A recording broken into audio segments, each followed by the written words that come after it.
so I'm gonna put up my friend sister's page up here, picture up here. I have posted her GoFundMe page information, and the link is in my bio. So if you guys would consider anything that you would like to share, we would sincerely appreciate it from the bottom of our hearts. Thank you. And that is for Wanda and Gigi.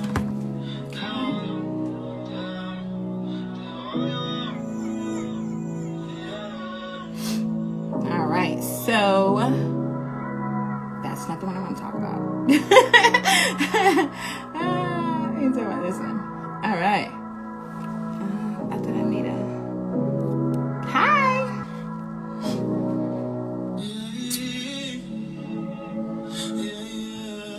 So behind me are some of the topics that we're going to talk about. I am going to get Anita in here. Should be in here shortly.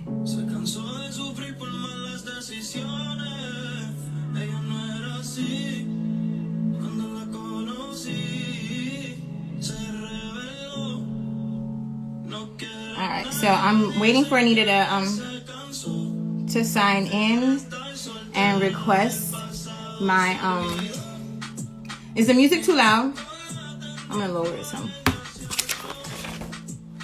So, hi guys. So we're gonna talk about femininity and masculinity and how we perceive it from our backgrounds, where we grew up at, and it's fine. Thank you so much. Hi. So just waiting for Anita to sign in here. Thank you for your patience. So we are going to be discussing, we're going to be discussing, did it ask you to request me, Anita? Can you select that? If not, you have to get out and get back in. So we're going to be talking about RC Blakes, Pastor RC Blakes talk that he had with Chengi Tubone, who is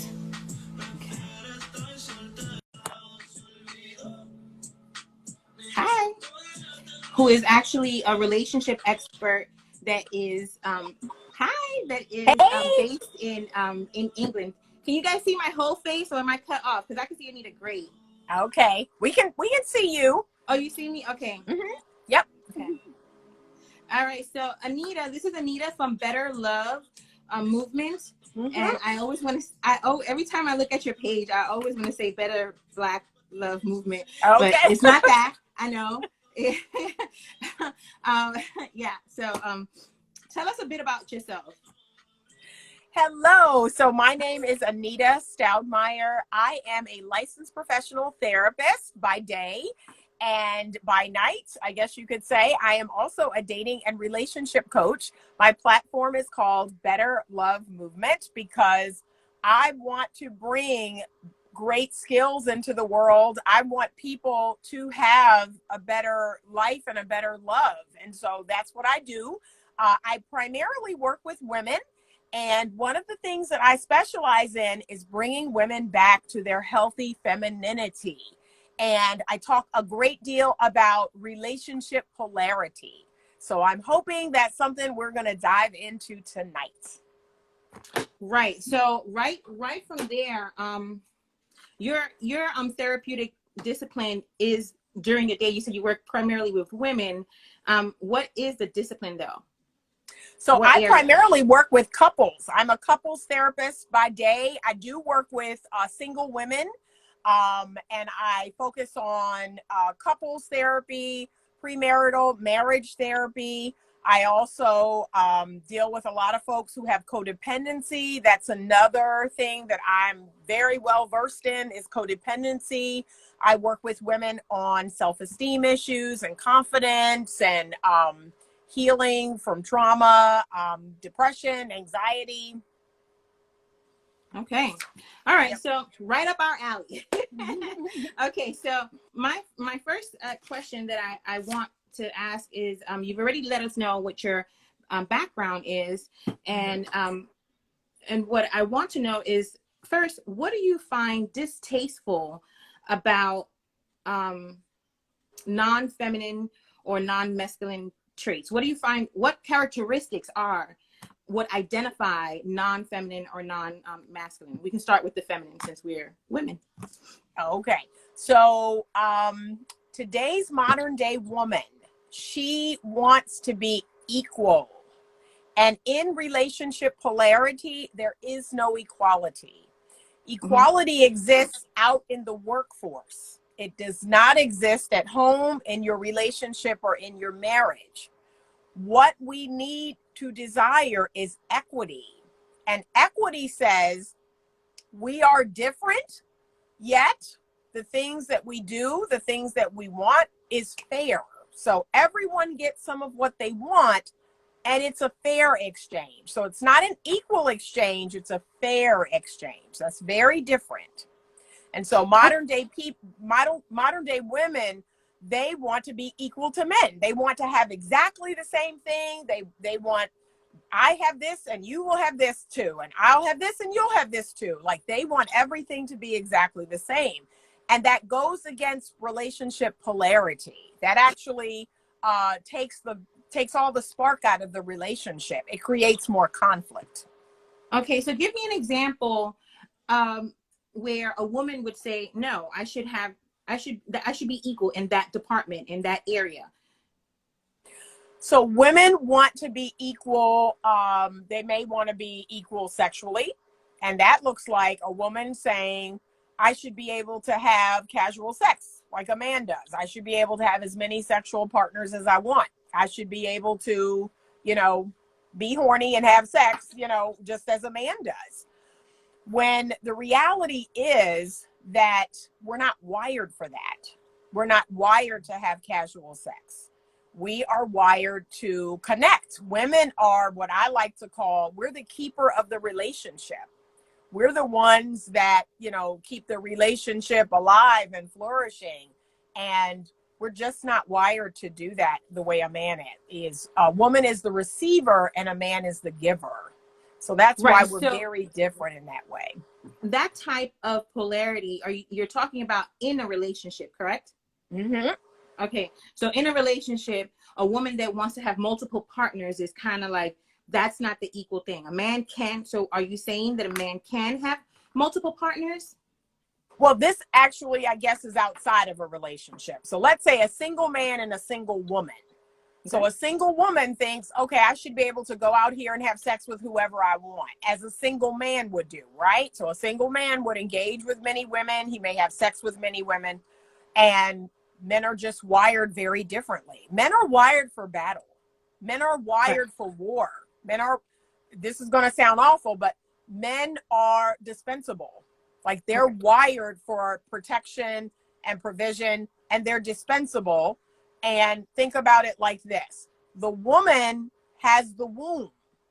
And so if 100 men die at war, there could be 100 women at home, but one man could technically fertilize all those women's wombs. That's why women are protected, because we house the child. That's how necessary it is. We house the child. That's why for the longest time, women did not go to war. They were not in the military. They did not fight, because we're not built for that. Right. We're not built Mr. for Pittman that. says, she'll be confused if she has multiple partners. I'm territorial about mine, he says. And in that particular area, I do agree.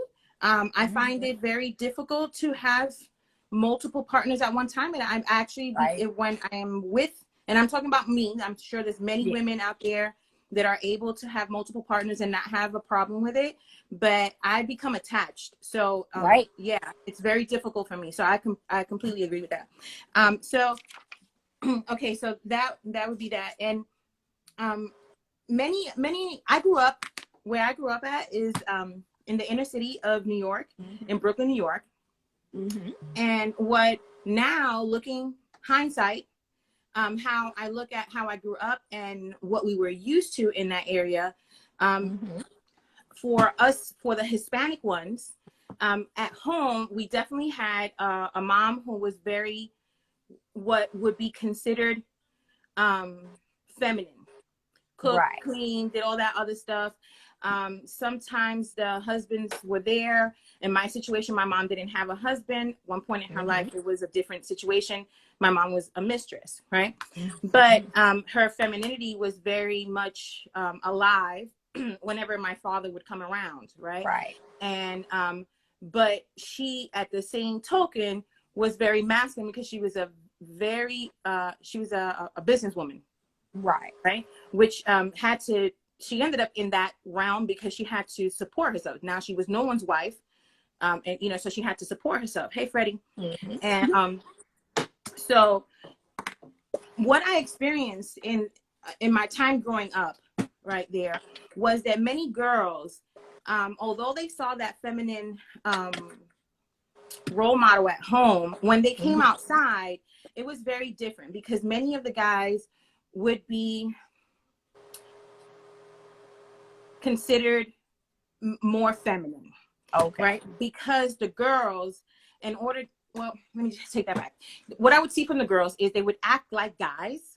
And it wasn't because they wanted to out masculine a guy. It was because they wanted to be around them.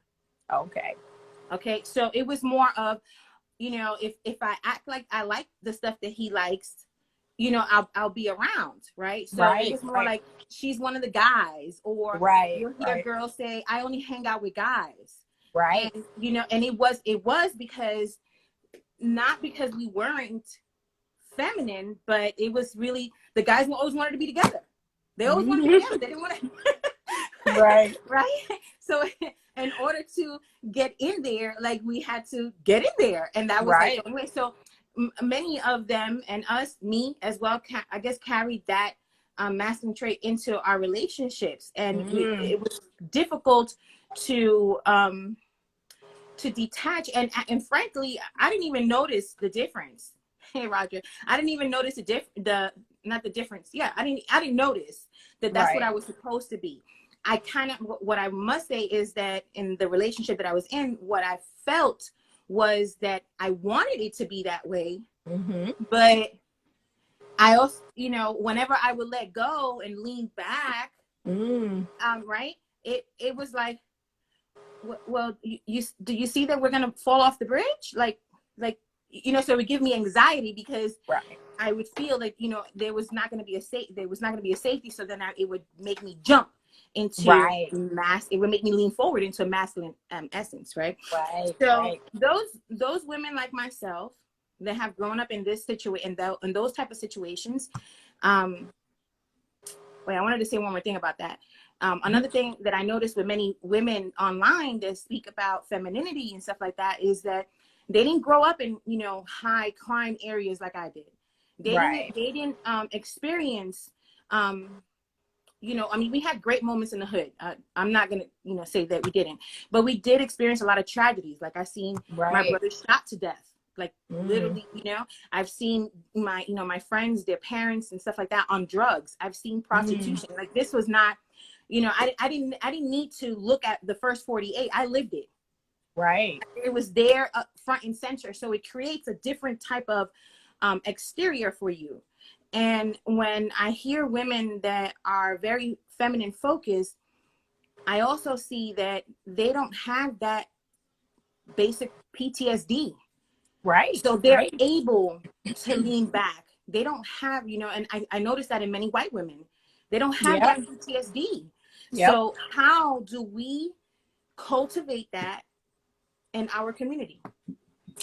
That is an excellent question. And I speak to that quite a bit. I speak to that a lot. So the first thing I would say is I want you to gain a sense of security for yourself. And that may look like living in a different area. That may look like employment that provides security. That may look like a lot of things for our people. We have got to create a healthy security, a healthy place to live. We can do that on our own. That's the first step. We have to make sure that we are in an environment that will support our femininity. So I've been encouraging women. That, you know what? If where you live, you have to be on guard all the time and you feel nervous. Okay, so now it's time to level up. It's time to level your life up. It's time to get you to a better place, a better station, so you can lean back. But that's something we can do. Yes, I agree. Yeah. I can give you the experience that me and my ex-husband had. Mm-hmm. We were a very stable family, I guess, Mm-hmm. financially, and mainly because of me, because of my education. But when we moved to those safe areas, we never fit in. And an example is my children were on the swim team. Mm-hmm. 6 years. And these parents barely ever spoke to us. Every time they saw us, it was like they never seen us before. We were the only Black family there. Right. And this is 6 years. Mm-hmm. So if anybody knows how long the swimming is, like this, it's constant. It's constant training. It's constant training. And we had 2 kids, and we were the only family with 4 children. Wow. Right. So it was very difficult. He particularly never felt comfortable in a nice area. Because we didn't, our previous experiences was so different. Right. And the way we would react to things. Another example I can give you is my family is pretty big. So when my family would come, I never even thought about telling my family to get a hotel room. Right. Why? We got this, for us, it was a big house. I want everyone here. I want to savor every moment that you are here in Virginia with me. So my neighbors, when we would talk, they would say, all those people were in your house? Like, why didn't they rent a hotel? You're right. Where do they sleep at? And I was like, well, there's plenty of floor in my house. I mean, we have Yep. You know, so like our experience was different, right? Right. So, okay, so now with all that being said, yes, we can take out and we can live in other areas. Yes, we can, find jobs where we are around people that we, I guess, can learn from. But it also sounds like we have to imitate. Here's what I would say to that. So I live here in Virginia as well, and I live in a predominantly white subdivision. I do have a Black neighbor. She and I are great friends. She has a key to my house. So I go out of my way to find people that are relatable to me. I go out of my way to do that. But I don't imitate. I don't pretend to be anyone else other than what I am. So the white people who know me, this is who I am. The Indian people who know me, the Hispanic people and the Black people and the Asian people, they know who I am. Okay. I don't believe in being a melting pot. I believe we need to respect the culture and the ethnicity that we bring. I am blessed in that all the people that I know that I am friends with, that's exactly what they do. Nobody waters themselves down. Everybody comes as they are. Every time I have a gathering, all my, United Nations of friends, they come, they bring foods that are specific to their culture. Like no one feels weird about that. We are who we are and we accept that. That's what's great about us, is that nobody has to pretend to be something they're not. Now, that's a unique situation, but I believe we can create more of that. We've got to show up exactly as we are. Like I show up exactly as I am. Sometimes I do some explaining about cultural things, especially to my white friends, but thankfully they want to learn. Like they want to know. They're like, yeah, tell me why this is wrong or why I shouldn't do this. I'm like, okay, this is why. So we got to be open to that. We have to be open to that. But I believe, this is why I believe that's important. We have something to learn from people outside of our race or our ethnicity or our culture. And we're missing out on that. We're missing out on that. A lot of my mentors, my business mentors, they're old, rich, white guys. Okay, because they're showing me how to build an empire. And I'm open to learning. I'm open to learning. I'm going to build my Black empire. But I'm learning how to do that from an old rich white guy. Right. I agree. So I Same want here. us, we got to open ourselves up to that. But I agree with you. And it's the same with white women, like you said, in femininity. Like I notice how different they are, how comfortable they are, how even my white friends, they will ask their husband to do this, that, and the third. Oh, honey, can you get that out of the car for me? Thank you. And they'll walk right in. And I said, you know what? I could learn something. Okay, let me try that. I could learn about this. I Right, could right. learn that men want to take care of us. Men want to be our hero. And so I started watching them too. I was like, okay, well, let me try this. And if you want to do this for me and be my hero, men need to be needed. And so that's how one of the people who taught me about this, we talked mainly over the phone, was Dr. Patricia Allen. Patricia Allen is amazing. Yeah, I have been under I've her learned a lot from tutelage. her. For 5 years. 5 years we've talked over the phone, and I thank God for her. Like she changed my whole world. And she finally gave me permission. I mean, I've always been a naturally feminine woman, but she gave me permission to just lean all the way back and to make it very clear what I wanted and needed from a man in a relationship. I wanted to be the girl. And that's what I always say. I am the girl. I cannot be the guy. The feminine side is occupied. You can't come over here. And because of that, thankfully, I have dated a lot of healthy masculine men. I was married to a very healthy masculine man. As I love to tell people, I am still benefiting from that marriage, and we have been divorced 18 years. So that's, what healthy femininity can get you. Okay. It's a good thing. It's a beautiful thing. And I want to see our women embrace it. We have to embrace it. I miss that completely. Yep. I missed that completely. I've been divorced and separated now 6 years. But another question that I want to ask you is about femininity and masculinity. Obviously, that's our topic. Do you feel that we should address and cultivate masculinity first in order to create strong leaders in our community? I've always said that. I, being a Christian, so I'm a Bible person, I'm a Christ follower, I've always said that. That's God's intention, is that men will lead. Strong leaders will create strong communities. Because men and women always say to me, well, who goes first? Who goes first? I said, well, according to God's order, it's men. But I will say this. I am going to take my feminine place. Like I'm going to take my feminine place. And I tell women a lot of times, be in your femininity. Do not engage men who are not masculine. That's the solution. Because they say, well, he's not leading and he's not. Okay, then don't engage with him. Right. The and end. I think going back to the talk that Chengi and Pastor Blake had, they talk about how I lost my train of thought.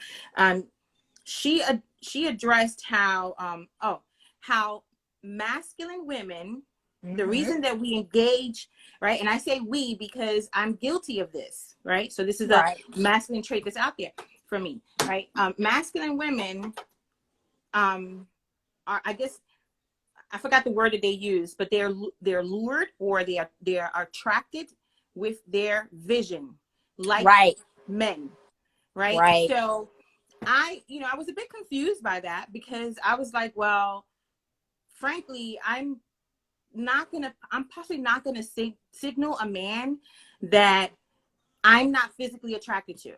So I won't look at him. I won't give him the signal of staring and then looking away and smiling and and all that peacock moment, right? So how do I attract a man that is high value but may not look like that? So it kind of made me feel like yes, Right. you have to visually attract. There has to be some Right. element of attraction. And Right. then you kind of decipher whether or not this is a masculine man that can provide, protect, and lead and cherish as well, Right. right? Right. So And how do you feel about that? About a woman that goes by looks, if she's right. masculine? She That's not chooses. So Dr. choose. Allen says a man, so it's the masculine that chooses with his eyes. The Right. masculine chooses with his eyes. Men are wired to be more visual than women. And the feminine chooses with her ears. So it's what you're telling her. That's why a lot of women fall in love with a man over the phone, long distance, through text. Like all a man has to do is speak his life into her. And she's like, oh, he said this and he said that and he said this. So that's how it's worked since the beginning of time. But Right. because women are becoming more masculine, they are taking on the traits of men. So that's what the whole, I make a lot of money, I have a fancy car, I have a title, and now I need a boy toy. I need a fine man. I need a man this tall. See, those are all masculine traits. That's all masculine thinking. And so it's like women want to have it both ways. They want to be able to do that, but then they want a provider. They want a man to hold the door open. They want a man to pay. You cannot have it both ways. That's the bad news that, I'm here to deliver. You've got to pick a side. Because if you want to have it both ways, if you want to be respected and cherished, that's called narcissism. Right. That's called narcissism. Yeah. I want it all.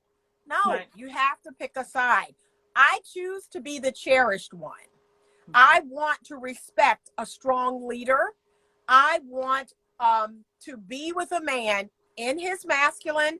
And here's the thing. I'm going to choose one that I trust. I'm going to choose one that I respect. That's why I can lean back. Because I picked him, I trust him, and I respect him. But see, women today, they choose men they don't trust. They choose men they don't respect. And so that's why they're on high alert. Well, are you going to pay this bill? Are you going to do that? I'm like, okay, do you not trust him? Do you not respect him? Because that's a big part of helping you to lean back. You have to choose well. Right.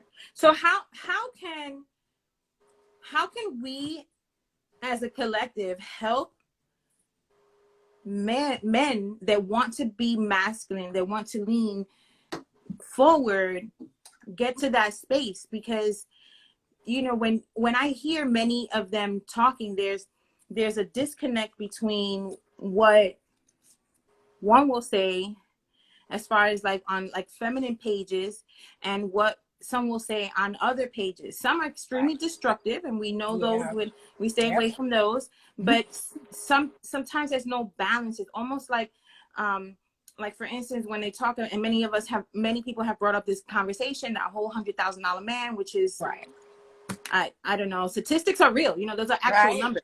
That's right. Yep. So there's not that many. All right. So, but like, how do we help men get to that place? Because it's, sometimes, and this may seem disrespectful, but it seems like men are so fragile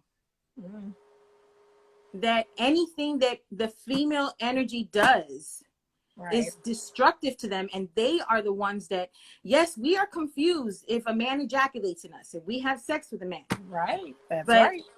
They are confused. From what I feel, from what I've seen, they are confused about how to take a step forward, how to how to lead in a situation. And these are things that for me were very worried me, because it's like, okay, you're supposed to be the leader, but you're not leading effectively. So what am I supposed to do? Allow us all to die? So when you say, what am I supposed to do? That is masculine. Because the feminine doesn't do anything. The feminine just, she be. She's not a do, she's a be. So I don't do anything. What I'm encouraging women to do on my platform or to be is feminine. Right, but Be I'm talking about, feminine. but how about the ones that are actually in relationships and the Same. men That's, I don't get, leave? The woman is I, paying for stuff. The man has no, a no, no. destructive, so Nope. she leaves. I say be the feminine. Even in that situation, I had a client that I worked with about 6 months ago. She's in a marriage. They have 3 children.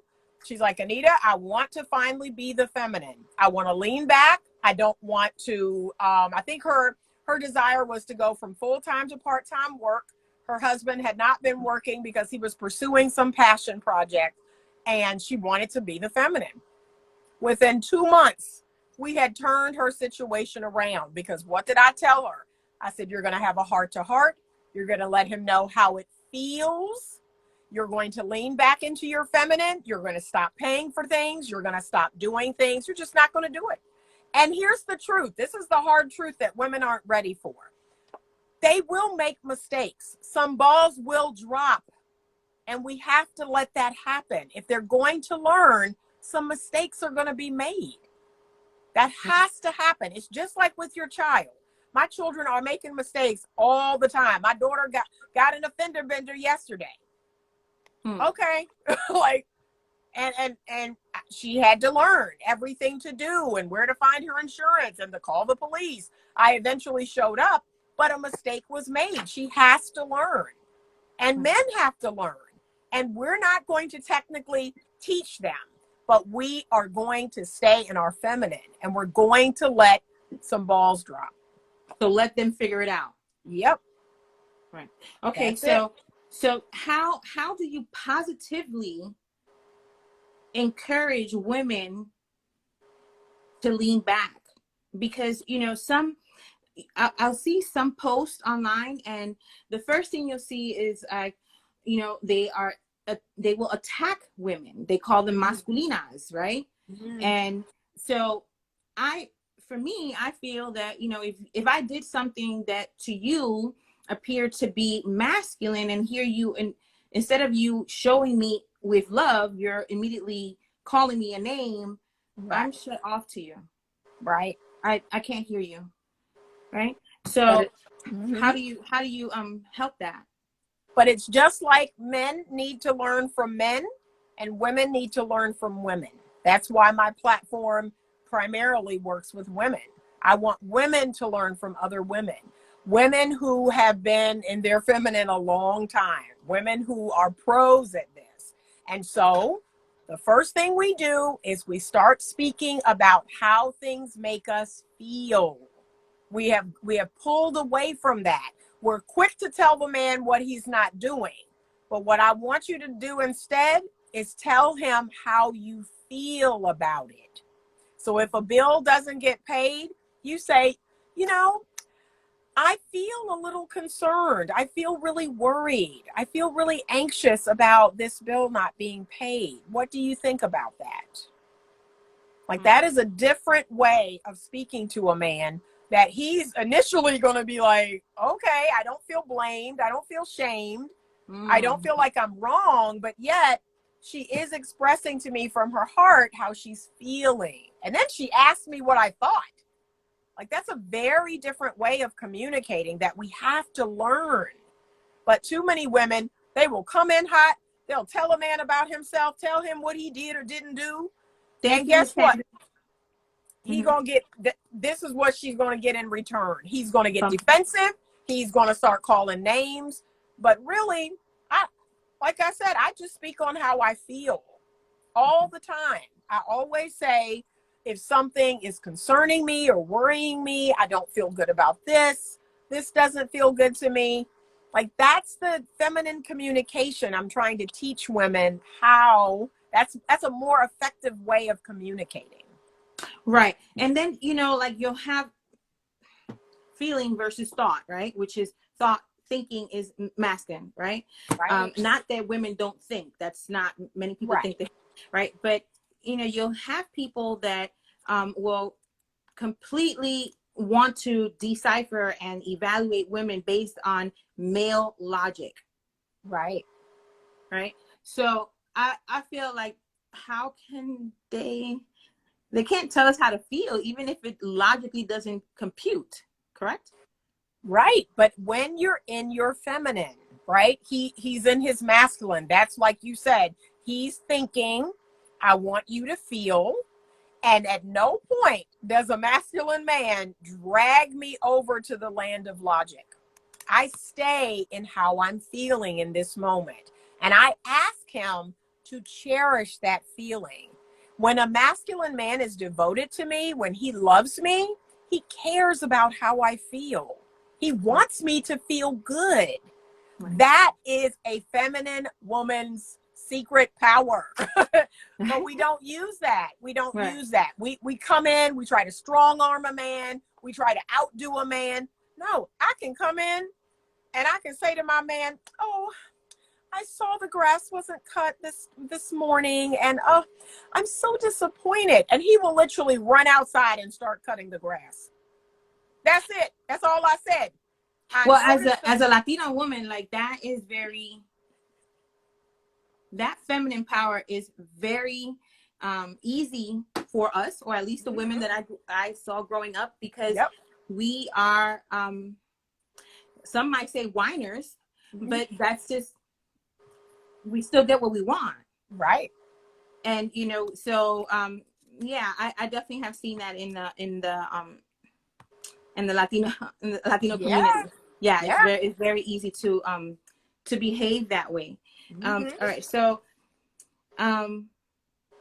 what do you feel that people that search for a healthy definition or a healthy way back into masculinity and femininity are kind of looking for religious structure? Anybody can practice polarity. If you have a faith-based background or not, anybody can practice relationship polarity. Now, I will say this. These masculine and feminine ways are more traditional ways. They are more traditional gender roles. And I am what's considered a trad or traditional woman. I very much am. I very much was in my marriage. I stayed at home with my children for 12 years. I was married to a provider man, and that worked for us. We sat down, we negotiated a deal, and until, that deal was violated, everything was great. Everything was great. I encourage people to do more of that. Like, you've got to know what you want and need, and you've got to know what that person wants and needs, and you sit down and you cut a deal with them. So yes, a lot of these what we're talking about is more traditional. But here's where I think it's interesting. I believe that we can blend things that are traditional and we can put a modern twist on it. That's what I do with my platform. So I am not asking women to not work, to stay barefoot and pregnant at home. I'm not asking women to do that. But I am saying, if you work outside of the home like I do, I am a woman with a career. That is very different than a career woman. I am a woman with a career. That means my family, my children, my husband comes first, then my work. A career woman says, my work comes first, and then my husband and my children. Those are very different things. So because of the way society is right now, where the minority woman is basically making more than the minority man, right? In many statistics, right? How do we do that? I mean, first of all, and this is a big ask. I know this is a big ask, but we have to stop letting society or culture tell us what makes us happy, what love really is. Okay? Because can I be honest? Money does not make us happy. Money is not love. Like, we have to be willing to separate the two. Right. But you have so many men that have become what we consider masculine that are fixed on the 50-50. Right. And so again, here's what, and this is a hard ask. So if, let's say, I met a man and he made $60,000 and he said to me, you know, I can provide for us 100%, but it may not look like what you can provide for yourself. And that's a conversation that we would have to have. So if he said, yeah, I could provide for us 100%, but our home may be smaller, our cars may look different, you know, if he wanted to do that, he could. And then that woman would then have to determine, okay, is that okay with me? Am I okay with that? Am I okay with driving a different car, living in a different house? And let's add this. This would give her the opportunity to perhaps stay at home with her children for a little while if that's what she wanted. So that's a thought. So how about, so we talked about the men and the 50-50, but what about, would you consider a man who is not ambitious? He's okay, comfortable with the job that he has. He doesn't want to go up when he doesn't want to start a business. Would you still consider a man who is not ambitious masculine? Yes, I would, because leadership, again, we have to redefine some of this. Okay. It's all about leadership. It's about healthy leadership. And I believe a man who has a $60,000 job, like you said, may not want to become the supervisor at his job, may not want to move up at his job, but he has a $60,000 job. $59,000 of that money he's given to you. Okay. He is leading his home. He is present in his home. He is leading his family in terms of the direction, the vision. If he's doing all of that, yes, I do believe he can be. Now, is he for every woman? That's a different story. There are women out there that would be happy with that. Maybe there's some women out there who wouldn't. So everybody's different. Everybody's different. For me, it is about leadership. It is about what about a man who cannot sustain everything on his own? Again, he has to. They have to decide what their level of living is going to be. So if he can't, or if the level of living, if he's saying, I can't afford a $300,000 home on my own, then the woman then has to determine if she's willing to contribute to that. Again, we can't have it both ways. Like we have to, I didn't have it both ways. When I was married, when I first met my husband straight out of medical school, we were not swimming in money. That happened later, but he told me, you can have a wedding or we can buy a house. Like I couldn't have it both ways. And at that time, I wanted to buy a home. I never had a wedding. I never had a $50,000 wedding because I couldn't have it both ways. He did not have enough money to do both. So he said, hey, you need to decide. And I wanted to buy a home. And that's what we did. And what about a man who's not intellectually elevated? Because although your ex-husband was a physician, right? So not saying that he's smarter than any other man, but more worldly, more experienced in that, in I guess life type issues, right? Right. So, right. Like for instance, where I came from, and I still, hear and see many of those men talk and how they respond to things online. They are very much that 50-50, and I'm not doing this, and I'm not getting married because she's just gonna come take all my money, and I'm not paying child support, and if she thinks she's such a man, she could do it on her own, well, why don't she take me off a child? You're not gonna engage with those men. See, those men don't exist in my world. That's why when women tell me about them, I'm like, really? Where are these men? Because I'm not seeing them. They don't exist in my world.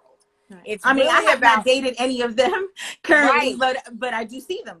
Some of them, they follow me. I see their responses. I see how they talk, how from my perspective, they seem so bitter, so fixed on, on situations. So now talking about women who you have to choose better. Yeah, I'm gonna go back and read you guys comments. Thank you so much for staying in the room and listening to us. I appreciate you guys.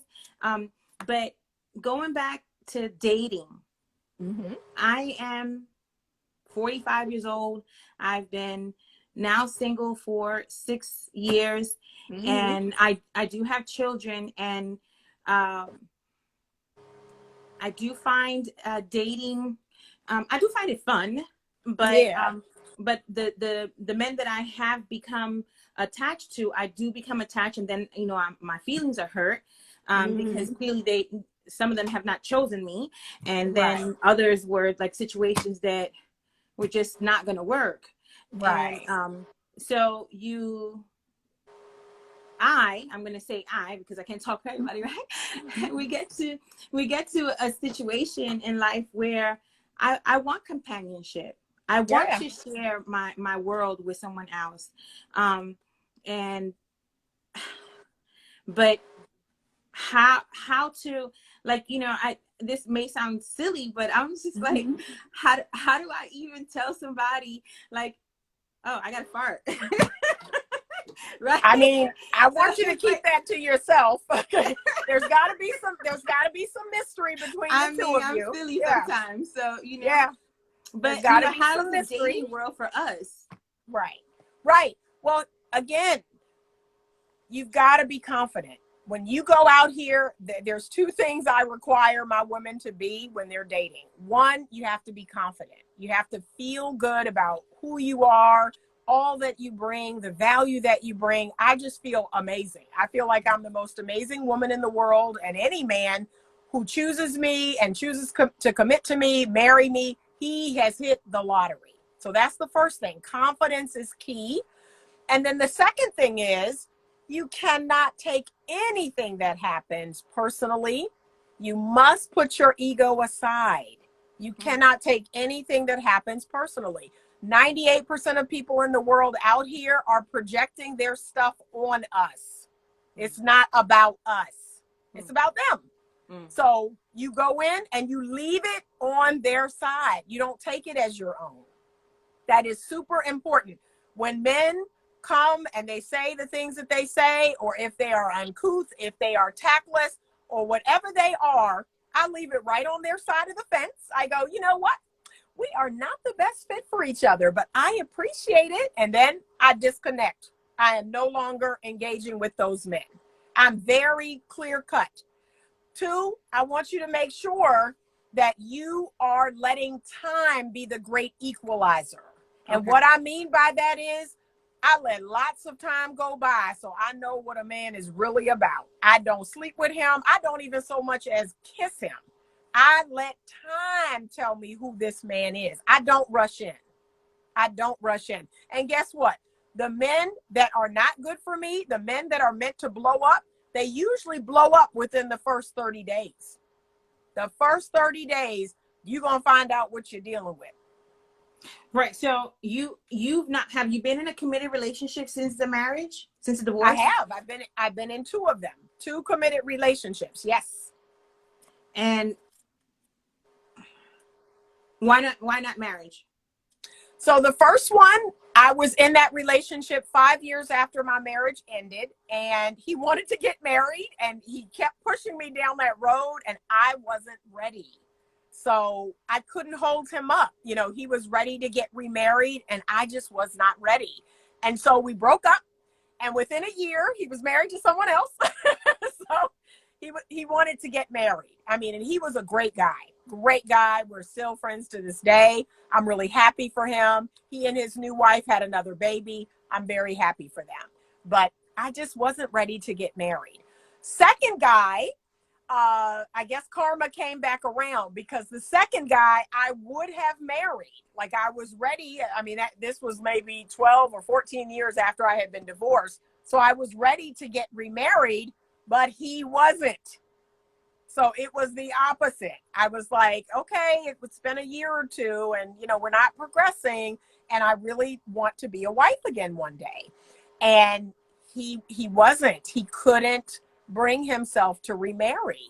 And so, I am a wife. I don't know how to be a girlfriend. I'm too old to be a girl, and I'm not your friend.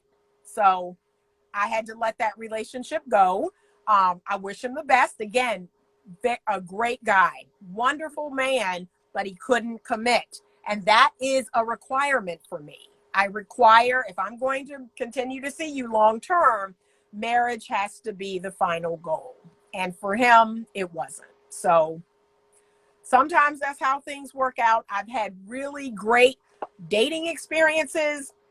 I've had some horror stories, but again, I want you to take it with a grain of salt. It doesn't say anything about you. It really doesn't. It really does not.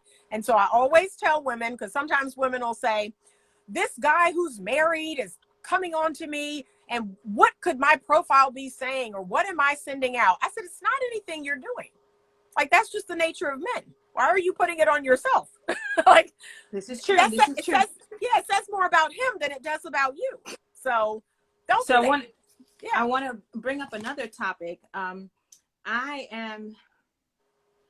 I'm very ambitious, and well, I'm going to say somewhat ambitious, and it has been a turnoff in my previous marriage and recent relationship, right? And or situationship, some shit. Okay, that one. So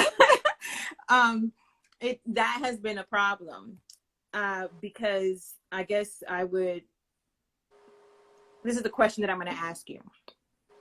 Do you think feminism in any way has helped femininity? And I say helped because everyone always says hurt, but helped. Feminism has helped women to explore their talents and the things that they're gifted at. I think that's a good thing, because there are some, amazing lawyers and doctors that are women that prior to that, they wouldn't have had that opportunity. So I think in that realm, it has definitely helped. But in terms of personal relationships, that's where it's starting to get dicey. Because as women joined the workforce and they were able to do more and make more, I hate to say this, but women got a little big in their britches.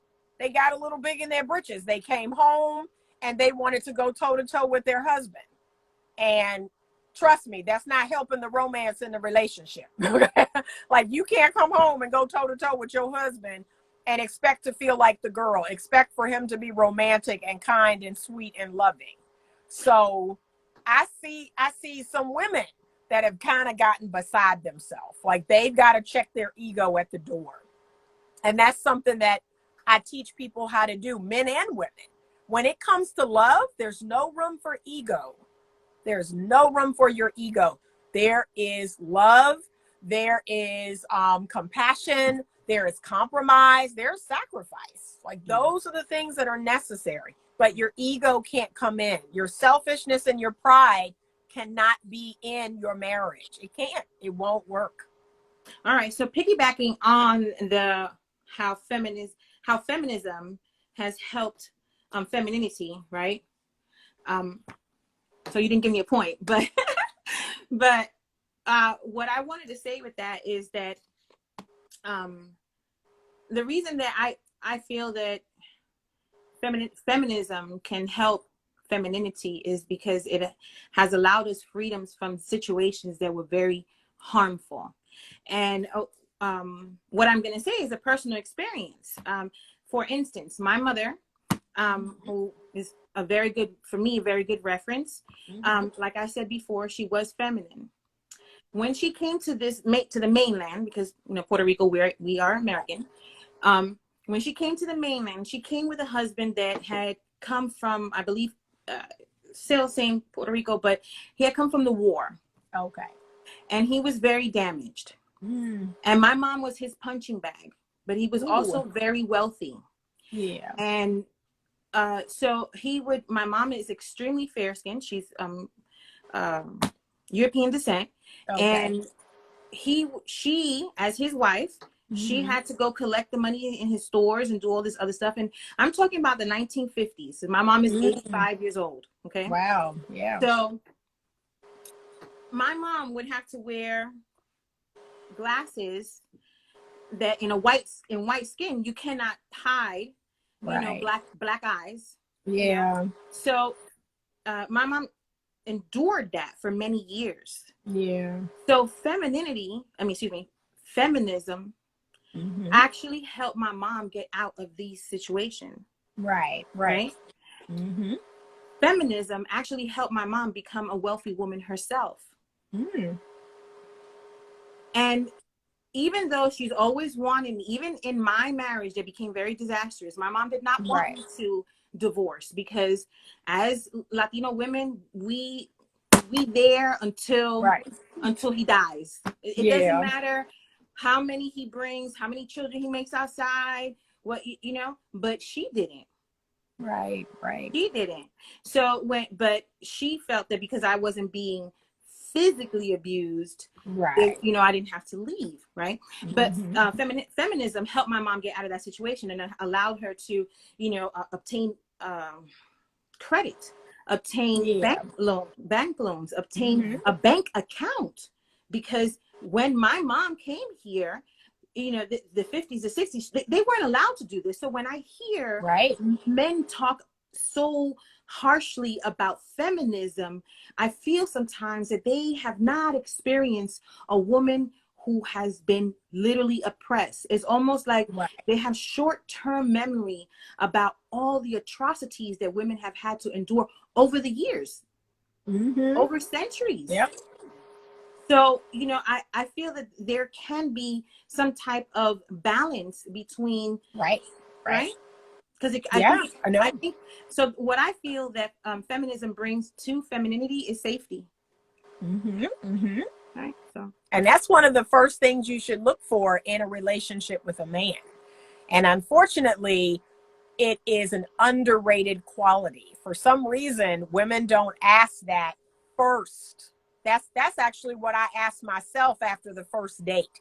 Did which I is, feel safe with this man?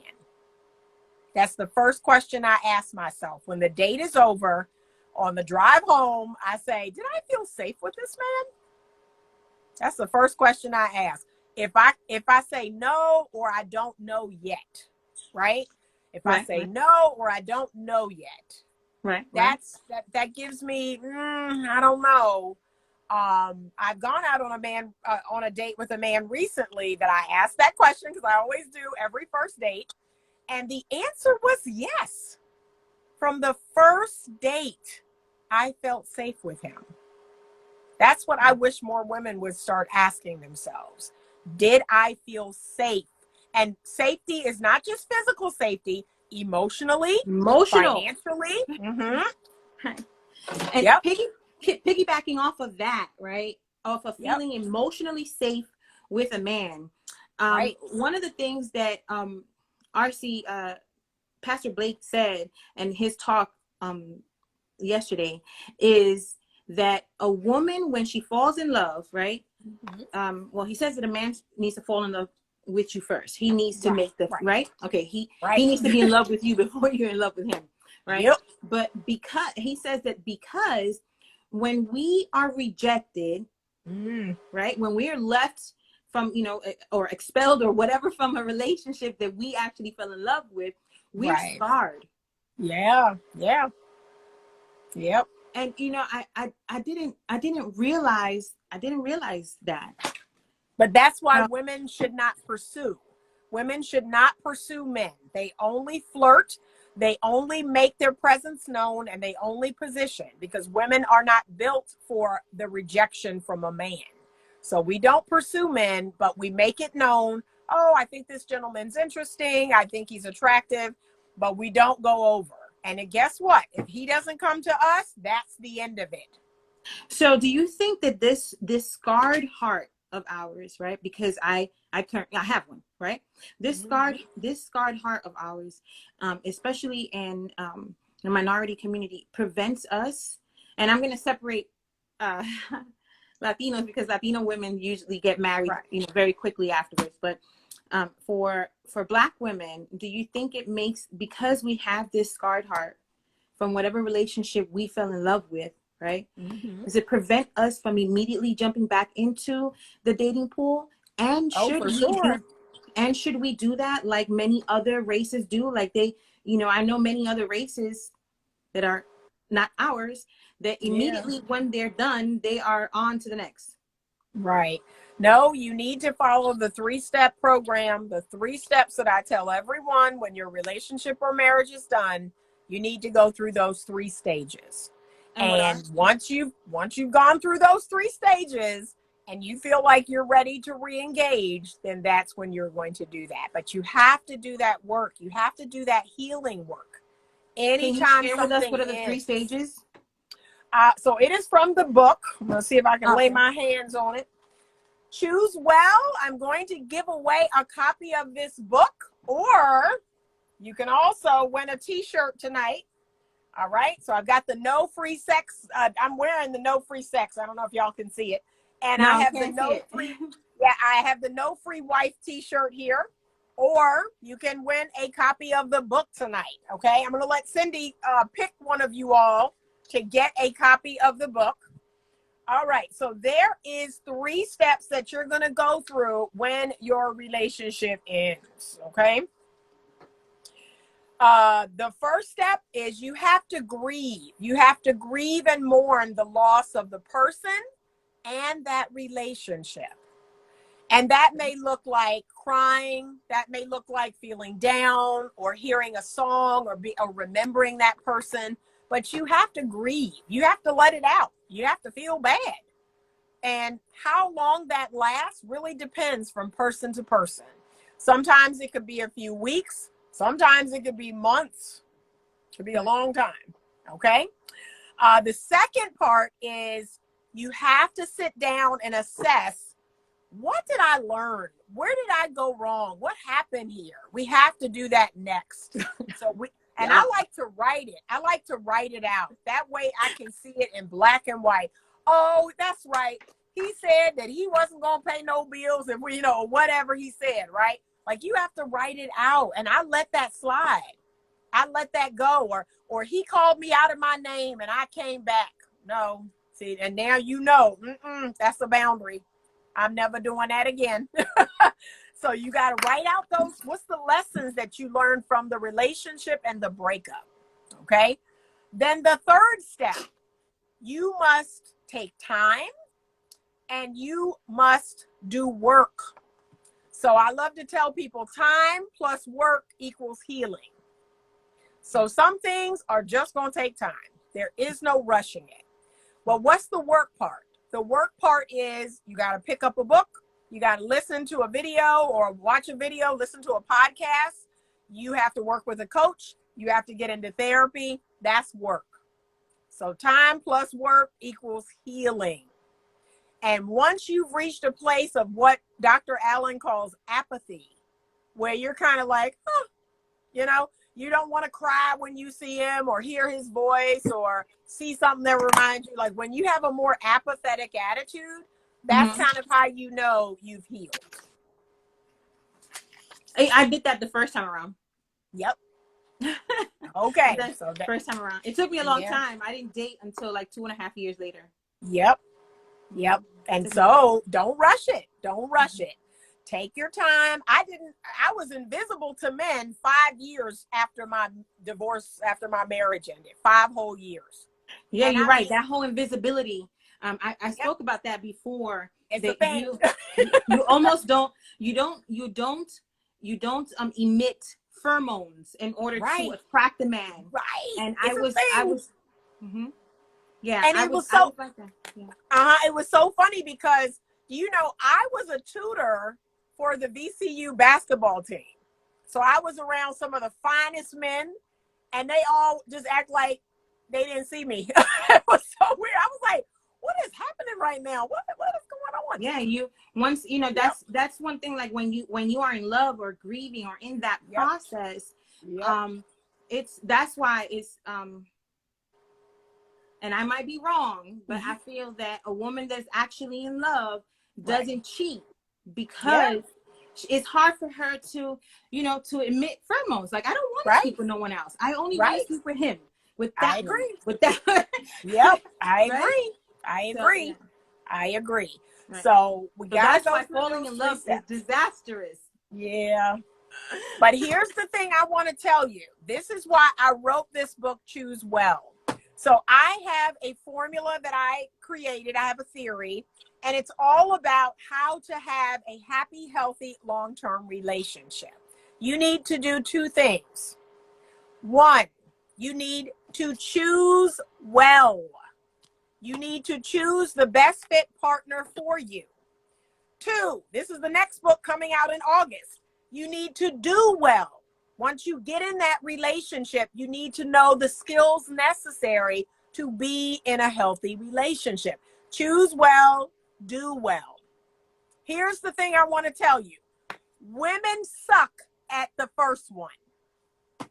We Absolutely. do not choose well. We do not. We suck. We do well. This is what I find so funny. When we're in a relationship or in a marriage or in love, we do well. But see, here's the thing. You can't outdo a bad choice. Like, you made the wrong choice. So see, you're doing, but the person you chose is not a good fit for you.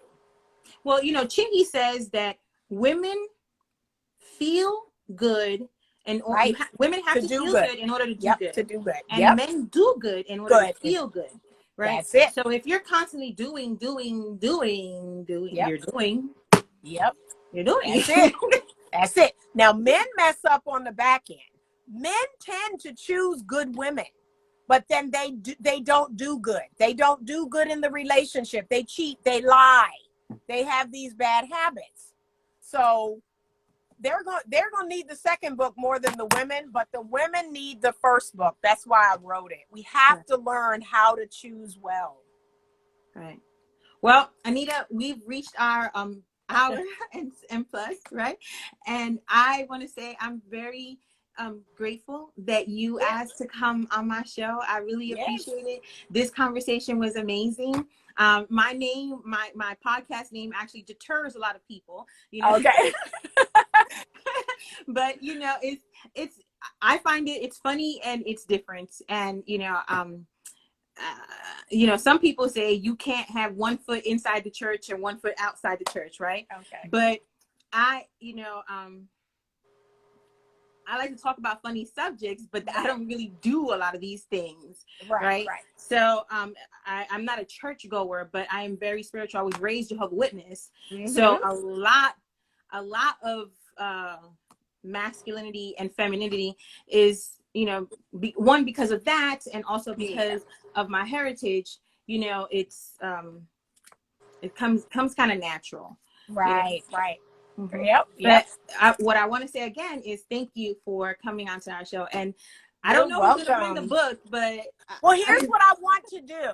Okay. So the first person who reaches out to Cindy in her DM, that's the person who's going to win a copy of my book. So the first person who DMs you and says, yes, I want a copy of Anita's book, that's the winner. So if you could get their name and their address, and then you send it to me, I will send them a copy of the book.